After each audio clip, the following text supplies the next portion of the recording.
ሰላም ጤና ይስጥልን ውድ የአሮማ ሚዲያ ቤተሰቦቻችን የሰዓቱን ዜናዎች እንደሚከተለው እናቀርባለን። አብራችሁን ቆዩ። በጋዛ የሚገኙ ፍልስጤማውያን ሰኞ ዕለት በእስራኤልና በአሜሪካ በሚደገፈው የጋዛ ሰብአዊ ፋውንዴሽን ወደሚተዳደረው የእርዳታ ማከፋፈያ ማዕከላት ሲያመሩ በድጋሚ ተኩስ እንደተከፈተባቸው ተናገሩ። የዓይን እማኞች ለመጀመሪያ ጊዜ በደቡብ ራፋህ በምትገኘው ታል አል ሱልጣን አካባቢ በሚገኘው የእርዳታ ማከፋፈያ ማዕከል አቅራቢያ በፍልስጤም ታጣቂዎች እንደተተኮሰባቸው ተናግረዋል። ዶናልድ ትራምፕ ሰኞ በሰጡት መግለጫ የካሊፎርኒያ ገዢ ጋቪን ኒውሶም ባይደን በዚህ ሀገር ላይ ከፈጸመው ወንጀል በላይ ፈጽሟል፣ መታሰር አለበት በሚል አስተያየት የሰጡ ሲሆን ገዢው በሎስ አንጀለስ ያለውን አለመረጋጋት በቁጥጥር ስር መዋል አለበት ሲሉ አስጠንቅቀዋል። የፌዴራል የኢሚግሬሽን አፈሳዎችን የሚያደናቅፉ የካሊፎርኒያ ባለስልጣናትን በቁጥጥር ስር ለማዋል በቶም ሆማን የተሰነዘረው ዛቻ ይደግፉ እንደሆነ ትራምፕ በጋዜጠኞች ተጠይቀው አዎ ብለዋል። የፕሬዝዳንት ዶናልድ ትራምፕ አስተዳደር በስደተኞች ላይ እየወሰደ ያለውን እርምጃ ተከትሎ በሎስ አንጀለስ የተቀሰቀሰው ተቃውሞ ቀናት አስቆጥሯል። ናሽናል ጋርድ በከተማው ተሰማርቷል። ተቃውሞ መነሻውን የሆነው የኢሚግሬሽን ባለስልጣናት የቀን ሰራተኞች በድንገተኛ ሁኔታ ከበው አስረዋቸዋል የሚሉ ዜናዎች ሲሆን የአካባቢው ነዋሪዎች የኢሚግሬሽን ባለስልጣናት መኪኖችን በስፍራው ማየታቸውን ተከትሎ ተቃውሞ ተቀስቅሷል።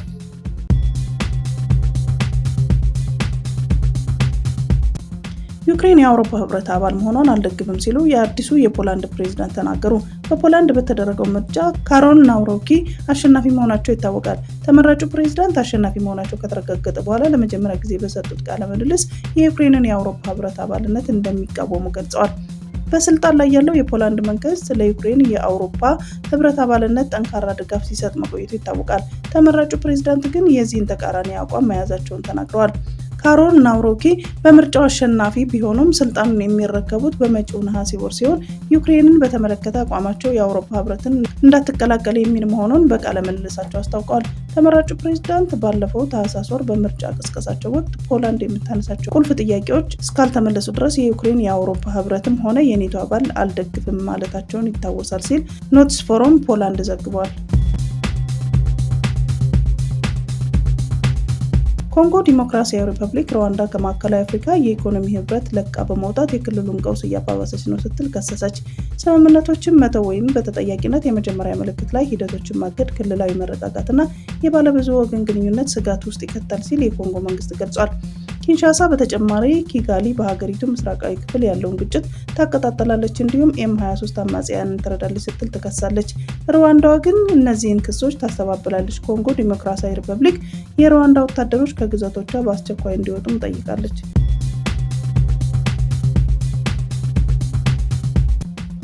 የእስራኤል ጦር የሐማስ መሪ የሆነውን መሐመድ ሲንዋር መገደሉን በምርመራ ማረጋገጡን አስታወቀ። አስከሬኑ የተገኘው በደቡባዊ ካን ዩኒስ በአውሮፓ ሆስፒታል ስር በሚገኘው ዋሻ ውስጥ እንደሆነ የእስራኤል መከላከያ ሰራዊት በትናንትናው ዕለት ይፋ አድርጓል።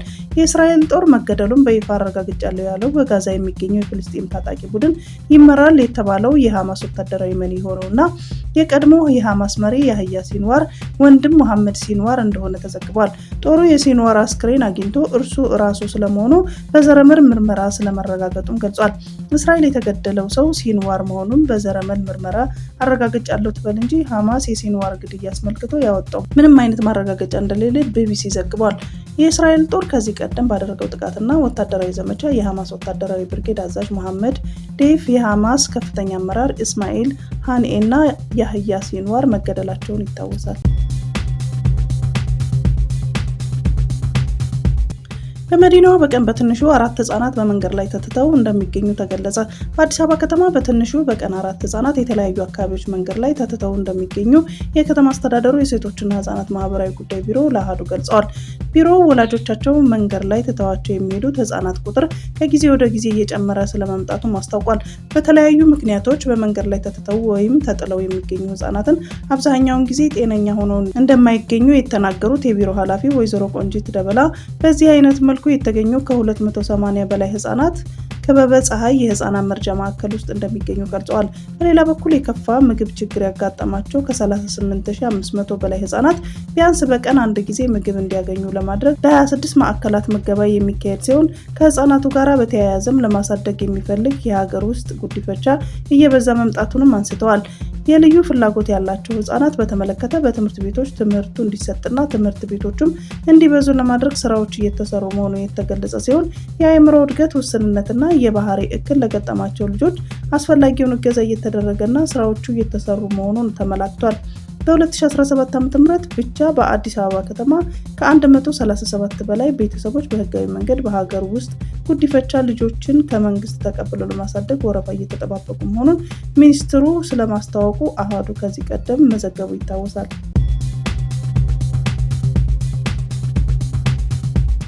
በሱዳን ዋና ከተማ ከ100 በላይ አዳዲስ የጅምላ መቃብሮች መገኘታቸው ተሰማ። በሱዳን ዋና ከተማ ካርቱም ቢያንስ 117 አዳዲስ የጅምላ መቃብሮች መገኘታቸውን አንድ የሱዳን መንግስት ባለስልጣን የገለጹ ሲሆን በሀገሪቱ ለ14 ወራት በዘለቀው ግጭት በሺዎች የሚቆጠሩ ሰዎች ለሞት መዳረጋቸውንም ተናግሯል። በሱዳን ጦርና በፈጣን ደጋፊ ሰጪ ኃይሎች መካከል የተካሄደው ጦርነት ተከትሎ የሞቱት ሰዎች አስክሬኖች በቤትና መንገድ ጨምሮ የተለያዩ ጊዜያዊ ቦታዎች ላይ እንዲቀበሩ ምክንያት ሆኗል ሲልም የካርቱም ግዛት መንግስት ምንጭ ለሮይተርስ ተናግሯል። ከሚያዝያ 2023 ጀምሮ የተካሄደው ጦርነት የመዲናዋን 3 ከተሞች ካርቱም፣ ኦምዱርማን እና ባህሬን ለውድመት የዳረገ ብሎም ከባድ ሰብአዊ ቀውስ ያስከተለ ሆኗል። በግጭቱ ምክንያት የሞቱት ሰዎች ቁጥር በግምት ከ20 እስከ 130 ሺህ ድረስ ነው ይባላል። የሱዳን የጤና ሚኒስቴር የተለያዩ ምንጮች ግጭቱ የጤና አጠባበቅ ስርዓቱን እያሽመደመደው ወደ 3000 የሚጠጉ ሰዎች በበሽታና በሌሎች የጤና ነክ ምክንያቶች መሞታቸውን ተናግረዋል። ምንጮቹ በጦርነት የተገደሉትን ሰዎች አሃዝ ማቅረብ አለመቻሉን ይገልጻሉ። በዚህ ዓመት መጀመሪያ ላይ ባለስልጣናት በኦምዱርማን መደበኛ ባልሆኑ መቃብሮች ውስጥ ያሉ አስክሬኖች ወደ ይፋዊ መቃብር ስፍራዎች ለማዛወር ማውጣት መጀመሪያቸውን የግዛቱ ባለስልጣን ተናግረዋል። ሂደቱም ከሁለቱ ተፋላሚ ወገኖች የተውጣጡ ወታደራዊ አባላት አስክሬን በቁፋሮ ከተቀበሩበት በማውጣት እውቅና በተሰጣቸው የመቃብር ስፍራዎች መቅበር ይገኝበታል። ታዲያ እነዚህን አዲስ የተገኙ የመቃብር ስፍራዎች በአቅም ልዩነት ያላቸው፣ አንዳንዶቹ በደርዘን የሚቆጠሩ አስክሬኖችን የያዙ ሲሆን የተወሰኑት እስከ 3 እና 4 ሰዎች አንድ ላይ ተቀብሮባቸዋል። ግጭቱ በ10 ሺዎች የሚቆጠሩትን ገድሏል፣ ሚሊዮኖች የአገር ውስጥ ተፈናቃይ አድርጓል፣ በመቶ ሺዎች የሚቆጠሩት ደግሞ ወደ ጎረቤት ሀገራት እንዲሰደዱ ማድረጉ ይታወቃል። በሳውዲ አረቢያ በአስቸጋሪ ሁኔታ ውስጥ የነበሩ 3528 ኢትዮጵያውያን ባሳለፍነው ሳምንት ወደ ሀገራቸው ተመልሰዋል። በሳምንቱ ውስጥ በተደረገ 9 ዙር በረራ የተመለሱ 3236 ወንዶችና 276 ሴቶችና 16 ጨቅላ ህጻናት ሲሆኑ ከተመላሾች መካከል 88 እድሜያቸው ከ18 ዓመት በታች የሆኑ ታዳጊዎች ይገኙበታል። በአራተኛው ዙር የሳውዲ አረቢያ በአስቸጋሪ ሁኔታ ውስጥ የሚገኙ 50 ሺህ ዜጎችን ለመመለስ ታቅዶ ከመጋቢት 3 ቀን 2017 ዓ.ም ጀምሮ ይፋ መጀመሩ ይታወቃል። በዚህም እስካሁን 42924 ኢትዮጵያውያን ወደ ሀገራቸው መመለስ ተችሏል። ሚኒስቴር መስሪያ ቤቱ ከሚመለከታቸው ባለድርሻ አጋር አካላት ጋር በመቀናጀት ለተመላሽ ዜጎች በአየር ማረፊያና በማቆያ ማዕከላት ተገቢውን ድጋፍና እንክብካቤ በማድረግና ከቤተሰብ ጋር የማቀላቀል ስራም በትኩረት እየሰራ ይገኛል። የፕሬዝዳንት ዶናልድ ትራምፕ አስተዳደር በስደተኞች ላይ እየወሰደ ያለው እርምጃ ተከትሎ በአሜሪካ ሎስ አንጀለስ ከተማ ሰልፍ በወጡ ተቃዋሚዎች ላይ የጸጥታ ኃይሎች አስለቃሽ ጭስና የፕላስቲክ ጥይት ተኩሰዋል። ተቃውሞ ከጀመሩ 3ኛ ቀናቸውን ያስቆጠሩ ሰልፈኞች ከከተማው ፖሊስ እና ትራምፕ ካሰማራቸው ወታደሮች ጋር ተፋጠዋል። ወታደሮቹ ከአርብ ዕለት ጀምሮ ተቃውሞ የወጡትን ሰልፈኞች ወደ ኋላ ገፍተዋል። የሀገር ውስጥ ደህንነት መለያ ያላቸው የጸጥታ ኃይሎች ደግሞ አስለቃሽ ጭስ፣ የሚያቃጥል ፈሳሽና ሌላ ገዳይ ያልሆነ መሳሪያ በሰልፈኞች ላይ ተጠቅመዋል። ሰልፈኞች የከተማዋን ማዕከላዊ ክፍል የሚያቋርጠው ዋነኛ መንገድ የዘጉ ሲሆን ይህም የተሽከርካሪዎች ፍሰት ዘግቷል። በርካታ ሰዎችም በመንገዱ መሸጋገሪያዎች እንዲሁም በመንገዱ መግቢያና መውጫዎች ላይ ተሰብስበው ታይተዋል። የከተማ ፖሊስ በኤክስ ገጹ ባወጣው መረጃ የካሊፎርኒያ የፍጥነት መንገድ ተቆጣጣሪ መኮንኖች ሰልፈኞቹን ከመንገዱ ላይ ለመበተን መንቀሳቀሳቸውን አስታውቋል። ለተቃዋሚዎቹ በተዘጋው መንገድ ላይ በነበረው ዘጋቢ ከቢቢሲ ጋር ቆይታ ባደረገበት ሰዓት ከኋላው የጸጥታ ኃይሎች ሰልፈኞችን ለመበተን የሚጠቀሟቸውን ገዳይ ያልሆኑ ፈንጂዎችና የሄሊኮፕተር ድምጽ ይሰማ ነበር። ከሰዓታት በኋላ ፖሊስ ሰልፈኞችን በመበተን መንገዱ እንደገና እንዲከፈት ማድረጉን አስታውቋል። መንገዱን ለመክፈት በተደረገው እንቅስቃሴ የታሰሩ ሰዎች መኖራቸውን የካሊፎርኒያ የፍጥነት መንገድ ተቆጣጣሪ ተቋም በኤክስ ገጹ ላይ ጽፏል። የተለያዩ የከተማዋ ጎዳናዎች ሰልፈኞች የሚያቀጣጥሏቸውን ርችቶችና የጸጥታ ኃይሎች የሚጠቀሙት መሳሪያዎች ድምጾች ሲያስተጋቡባቸው ውለዋል። በአንድ የከተማዋ ክፍል ንብረትነታቸው ዋይሞ የተባለው የትራንስፖርት ኩባንያ የሆኑትና ሰው አልባ ኤሌክትሪክ ተሽከርካሪዎች ተቃጥለው ታይተዋል። የተሽከርካሪዎቹ በቃጠሎ ሙሉ በሙሉ ወድመዋል። በዚህ የተነሳ የታክሲ አገልግሎት አቅራቢያው ዋይሞ በሎስ አንጀለስ ዳውንታውን የሚሰጠውን አገልግሎት አቋርጧል። ፕሬዚዳንት ዶናልድ ትራምፕ ትሩዝ በተሰኘው ማህበራዊ ሚዲያ ገጻቸው ባሰፈሩ ጽሑፍ ሰልፈኞች የተከፈላቸው አማጺዎች በማለት ጠርተዋል። ነገር ግን ፕሬዚዳንቱ ለዚህ ወንጀላቸው ማስረጃ አላቀረቡም። የሎስ አንጀለስ ፖሊስ በበኩሉ ተቃዋሚዎቹ የዳውንታውን አካባቢውን በአፋጣኝ ለቀው እንዲወጡ አሳስቧል። ነዋሪዎች፣ ነጋዴዎችና ጎብኚዎች ማንኛውንም የወንጀል እንቅስቃሴ እንዲጠነቀቁና ሪፖርት እንዲያደርጉ አሳስቧል። የፖሊስ አባላት በተለያዩ አካባቢዎች የተሰበሰቡ ሰዎችን ለመበተን እየተንቀሳቀሱ መሆኑን ፖሊስ አስታውቋል። የከተማው ፖሊስ በኤክስ ገጹ ባሰፈረው ማስጠንቀቂያ ዳውንታውን ሎስ አንጀለስ ህገወጥ ስብስብ ተብሎ ታውጇል፣ በአስቸኳይ የዳውንት አካባቢን ለቃችሁ እንድትወጡ ብሏል። የትራምፕ አስተዳደር በሎስ አንጀለስ የተነሳውን ተቃውሞ ለመቆጣጠር እንደተሞከረበት ያለውን መንገድ ከዲሞክራቶች ትችት ገጥሞታል። የሎስ አንጀለስ ከተማ ከንቲባ ካረን ባስ በሰጡት ጋዜጣዊ መግለጫ አሁን በሎስ አንጀለስ እያየነው ያለነው ቀውስ በአስተዳደሩ እየተቀሰቀሰ ነው ብለዋል። የአስተዳደሩ እርምጃዎች ፍርሃትና ድንጋጤን መፍጠሩን ተናግረዋል። የፌዴራል ወታደሮችን ማሰማራት አደገኛ እርምጃ እንደሆነ የገለጹት ከንቲባ የሎስ አንጀለስ ሰዎች እንደሚያውቁት የምፈልገው ለሁሉም እንደምንቆም ነው፣ የተወለዳችሁትም የትም ቢሆን ሲሉ ተደምጠዋል። ሳውዲ አረቢያ 100 ቢሊዮን ዛፎችን የመትከል ግዙፍ ፕሮጀክት በይፋ መጀመሯ ተሰምቷል። ፕሮጀክቱ በረሃን አረንጓዴ ለማድረግ፣ ብዝሃ ሕይወትን ለማሳደግና የአየር ንብረት ለውጥን ለመዋጋት ያለመ ነው። ድርቅን የሚቋቋሙ ዛፎችንና ስማርት መስኖ በመጠቀም እንደሚከናወን የተደረገለት ይህ ድፍረት የተሞላበት ፕሮጀክት የክልሉን የወደፊት ዕጣ ፈንታ ይቀይራል ተብሏል። የሱዳን የጦር አውሮፕላኖች ወደ ኤርትራ ማስገባቷ ተገለጸ። የሱዳን ተፋላሚ ፈጥኖ ደራሽ ኃይል የጀነራል አልቡርሃን መቀመጫ በሆነው ፖርት ሱዳን ላይ ባለፈው ወር ተደጋጋሚ የድሮን ጥቃት ማድረሱ ይታወቃል። ይህን ተከትሎ የጀነራል አልቡርሃን ጦር ኃይል የጦር አውሮፕላኖችን እንዳይመቱበት ወደ ኤርትራ ማሸሹን ማዳማስሬ የተሰኘው የሱዳን ሚዲያ ዘግቧል። አንድ የሱዳን የደህንነት ኃላፊ ለዜና አውታሩ ሲናገሩ በፖርት ሱዳን የነበሩት የጦር አውሮፕላኖች በሙሉ አሁን በኤርትራ አውሮፕላኖች ማረፊያ ውስጥ እንደሚገኙ አስረድተዋል። ፈጥኖ ደራሹ ኃይሉ እያደረገ የነበረውን የድሮን ጥቃት ያሰፈረው የአልቡርሃን ጦር ኃይል አውሮፕላኖቹ ወደ አስመራ ከወሰደ በኋላ በአሁኑ ወቅት በዚያን ጥገና እየተደረገላቸው መሆኑን ዘገባው ጨምሮ ገልጿል። የፈጥኖ ደራሽ ኃይሉ ዋና አዛዥ መሐመድ ሐምዳን ዳጋሎ ባሳለፍነው ሳምንት በሰጡት መግለጫ የአልቡርሃን ጦር ከኤርትራ ድጋፍ እንደሚያገኝ መግለጻቸው ይታወሳል። እንዲሁም የሱዳን ጦር ኃይል ምንም የጦር አውሮፕላኖችን የለውም ሲሉ ተናግረው ነበር። ቢቢሲ ለሶማሌ ክልል ፕሬዝዳንት ሙስጠፌ መሐመድ የፌስቡክ ገጹ ላይ ሰዎች ኮሜንት መስጠት እንዳይችሉ ገድበዋል። ለምንድን ነው ሲል ተጠይቀው ነበር።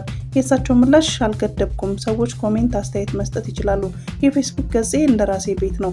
አንተ ገብተህ የጻፍኩትን ነገር ማየት ትችላለህ።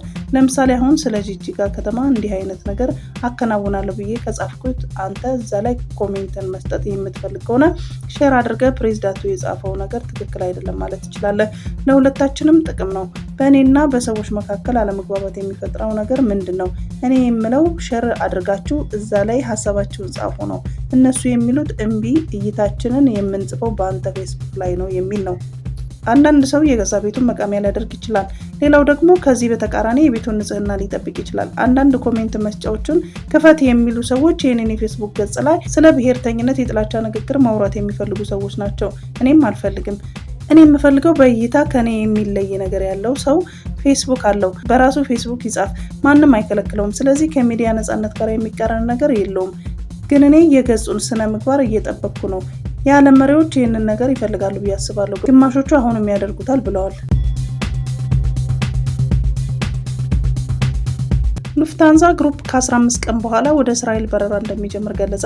በእስራኤል ያለው የጸጥታ ሁኔታ በመፍራት በረራቸውን ካቋረጡ አየር መንገዶች መካከል ሉፍታንዛ ግሩፕ አንዱ ሲሆን ከ2 ሳምንት በኋላ ወደ ቴል አቪቭ የሚያደርገውን በረራ እንደሚቀጥል አስታውቋል። ሉፍታንዛ ግሩፕ በውስጡ ሉፍታንዛ፣ ስዊዝ፣ ኦስትሪያ ኤርላይንስ፣ ብራስልስ ኤርላይንስ እና ኢሮንጊስ የተሰኙ አየር መንገዶች ያቀፈ ነው። ዛሬ ባወጣው መግለጫ በረራውን ለመቀጠል የወሰነው በአካባቢ ያለውን ሁኔታ ከገመገመና ከሚመለከታቸው ኃላፊዎች ጋር ከተወያየ በኋላ መሆኑን አስረድቷል። የኢትዮጵያ አየር መንገድን ጨምሮ አንዳንድ አየር መንገዶች ወደ እስራኤል እየበረሩ ቢሆንም በርካቶች ግን አሁንም በረራ ማቋረጣቸው ይታወቃል ሲል የኢየሩሳሌም ፖስት ጋዜጣ ዘግቧል። ሩሲያ በዛሬው ዕለት 499 የአየር ጥቃት መሰንዘሯን የዩክሬን ባለስልጣናት ተናገሩ። የዩክሬን አየር ኃይል ባወጣው መግለጫ ዛሬ ሩሲያ በድሮንና በሚሳይሎች የተቀናጀ ጥቃት መሰንዘሯን አስረድቷል። እነዚህም 479 ድሮኖች፣ 4 ኤሮባላስቲክ ሚሳይሎች፣ 10 KH-101 የተሰኙ ክሩዝ ሚሳይሎች፣ 3 KH 22 የተሰኙ ክሩዝ ሚሳኤሎች፣ 2 KH-31 የተሰኙ ጸረ ራዳር ሚሳኤሎች እና 1 KH-35 የተሰኘውን ሚሳኤል መሆናቸውን አስታውቋል። ከነዚህም ውስጥ በአጠቃላይ 499 የአየር ጥቃቶች መሆናቸውን ገልጾም 479ኙን ለማክሸፍ መቻሉን ገልጿል። ሩሲያን በ10 ኢላማዎቻቸው ላይ ጥቃት ለማድረስ መቻላቸውን የጠቀሰው መግለጫው እንዲሁም በድሮንና ሚሳኤል ስብርባሪዎች ደግሞ በ17 የተለያዩ ቦታዎች ጉዳት መድረሱን አስረድቷል። በሌላ በኩል የሩሲያ መከላከያ ኃይል ደግሞ ዩክሬን ዛሬ በ7 የሩሲያ ግዛቶች በድሮኖች መላኳን ገልጾ ከነዚህም ውስጥ 49ኙን ማክሸፉን አስረድቷል። ከሞስኮ 600 ኪሎ ሜትር ርቀት ላይ በሚገኘው አንድ የኤሌክትሮኒክስ ጦር መሳሪያ ፋብሪካ ላይ 2 ድሮኖች የእሳት ቃጠሎ ማድረሳቸውንም አስታውቋል።